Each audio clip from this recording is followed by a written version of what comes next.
মনে রাখবেন এই বিজেপি সরকারে বিশেষ কিছু কাজ আছে, তার মধ্যে একটা কাজ হলো সব সময় কাগজ খোঁজানো। আপনারা দেখেছেন কিছুদিন আগে মানুষকে ব্যস্ত করে রেখেছিল এনআরসি, কোথায় সেই জন্ম সার্টিফিকেট, কোথায় সেই আধার কার্ড, সেই জমির পর্চা, এই নিয়ে মানুষকে ব্যস্ত করে রাখা।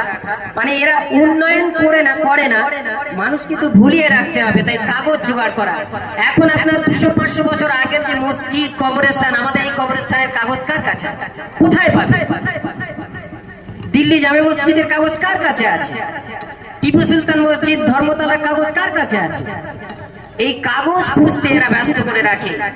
আসলে এদের অন্য কোনো কাজ নেই, এরা কাজ এই কাগজ খুঁজতে ব্যস্ত করে রাখে আর লাইনে দাঁড় করিয়ে দেওয়া। আপনারা জানেন কিছুদিন আগে নোটবন্দি করে কালো টাকা উদ্ধার করবে, সে তো হলোই না। 1.5 শতাধিক মানুষ এই লাইনে দাঁড় করানোর কারণে তারা মারা গিয়েছিল নোটবন্দিতে। আমরা অনেক কষ্ট সহ্য করেছি। আমরা এই সাম্প্রদায়িক সরকার, বিজেপি সরকারকে আমরা আর চাই না। আমরা চাই সাম্প্রদায়িক মুক্ত একটা সুশাসন আমাদের দেশে কায়েম হোক, এটা আমাদের লক্ষ্য উদ্দেশ্য।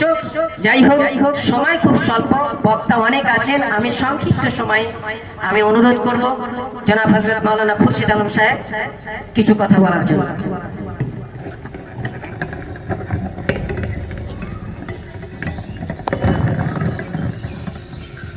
আসসালামু আলাইকুম ওয়া রাহমাতুল্লাহি ওয়া বারাকাতুহু। নাহমাদুহু ওয়া নুসাল্লি আলা রাসূলিহিল কারীম, আম্মা বা'দ। উপস্থিত হাজিরানে মজলিস, মঞ্চে উপবিষ্ট সম্মানীয় ওলামায়ে কেরাম সকলেই এসেছেন, তাদের মূল্যবান বক্তব্য আপনাদের শুনতে হবে। বেশি কথা নয়, দু একটি কথা বলেই আমার বক্তৃতার ইতি টানব। আজকে আমাদের এই দেশটাকে নিয়ে, আমাদের সংবিধান নিয়ে, আমাদের মুসলমানদের সম্পদ নিয়ে, মুসলমানদের কবরস্থান, ঈদগাহ, মুসলমানদের মসজিদ, মাদ্রাসা, এইসবগুলোকে নিয়ে আজকে আমাদেরকে খুব বেশি ভাবতে হচ্ছে, যা ইতিপূর্বে ভাবতে হতো না অতটা। শান্তির সঙ্গে মুসল্লিরা মসজিদে আসতো, মুয়াজ্জিন আজান দিত, ইমাম সাহেব নামাজ পড়াতে যেত, নামাজ পড়তো, তাসবিহ তাহলিল করতো, যে যার কাজে বেরিয়ে যেত। কিন্তু সেই দিনটা যেন আস্তে আস্তে চলে যাচ্ছে। 10 বছর আগে এরকম পরিস্থিতি ছিল না, এত টেনশন হতো না যে কি জানি দিনটা কিভাবে পার হয়। আজকে ফিলিস্তিনের দিকে তাকিয়ে দেখুন। আমি আমার গ্রামবাসী ভাই বাবাজিদেরকে সচেতন করার জন্য বলবো, আপনারা ফিলিস্তিনের দিকে তাকিয়ে দেখুন। সেখানে বম্বিং করছে ইহুদিরা, ইসরায়েলিরা। তারা সেখানে বম্বিং করে তাদের ঘরদোর ছাড়া করছে, তাদের ভিটে মাটির থেকে তাদেরকে উৎখাত করে দিচ্ছে। সেখানে সন্তান সন্ততিরা এতিম হয়ে যাচ্ছে, তাদের মাথায় হাত বুলাবার মতো কেউ নেই। তারা আজকে এই পরিস্থিতির সম্মুখীন হয়েছে অশুভ শক্তির অত্যাচারে। একটা দিন এমনও হতে পারে আমাদের এই ভারতবর্ষের যে পরিস্থিতি, এই বিজেপি সরকার, আরএসএস, এরা আজকে যেভাবে মুসলমানদের উপরে অত্যাচার চালানোর জন্য, মানসিকভাবে এদেরকে কোণঠাসা করার জন্য লেগেছে, তাই মুসলমানরাও একটা দিন হয়তো এই রকম পরিস্থিতির সম্মুখীন হতে পারে। হয়তো তাদের শক্তির বিরুদ্ধে এদেরকে সর্বশক্তি দিয়ে রুখে দাঁড়াতে হতে পারে। তাই সমস্ত মুসলমান ভাই বাবাজি, জওয়ান যুবকদেরকে বলবো, সকলেই এখন থেকেই কোমর বেঁধে শক্ত হয়ে উঠে দাঁড়িয়ে এই মসজিদ মাদ্রাসা ধ্বংসকারী বিজেপি সরকার, আরএসএস এর বিরুদ্ধে আমাদেরকে রুখে দাঁড়াতে হবে।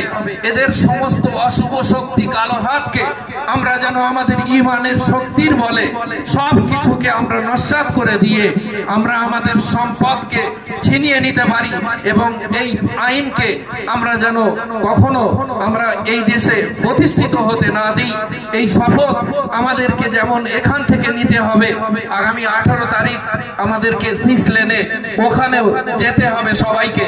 ঘরে বসে থাকার সময় নয়। আর এখনো যদি ঘুমায় আমাকে মনে রাখতে হবে হয়তো ফিলিস্তিনের মতো অবস্থা আমাদের হতে পারে। তাই এখনো সজাগ হন যুবক শ্রেণীর ছেলেরা, সকলকে আগিয়ে আসার জন্য বলবো। আজকে আলেম ওলামারা দেশব্যাপী তারা তাদের গলা ফাটিয়ে আপনাদেরকে ডাকছে। আপনারা কি শুনতে পাচ্ছেন? কবরে যারা রয়েছে তারা শুনতে পাচ্ছে, যারা বিদেশে রয়েছে তারা শুনতে পাচ্ছে, কিন্তু গ্রামের মানুষ যারা আমাদের পাশে থাকেন, আলেমরা আপনাদেরকে ডাকছে, আপনাদের কানে আওয়াজ পৌঁছায় না। বড় দুঃখ এবং আফসোস লাগে। তাই আপনাদেরকে সজাগ করার জন্য আমি পরিশেষে এটা বলবো, আপনাদেরকে ডাকলে আপনারা আসবেন ওইভাবে।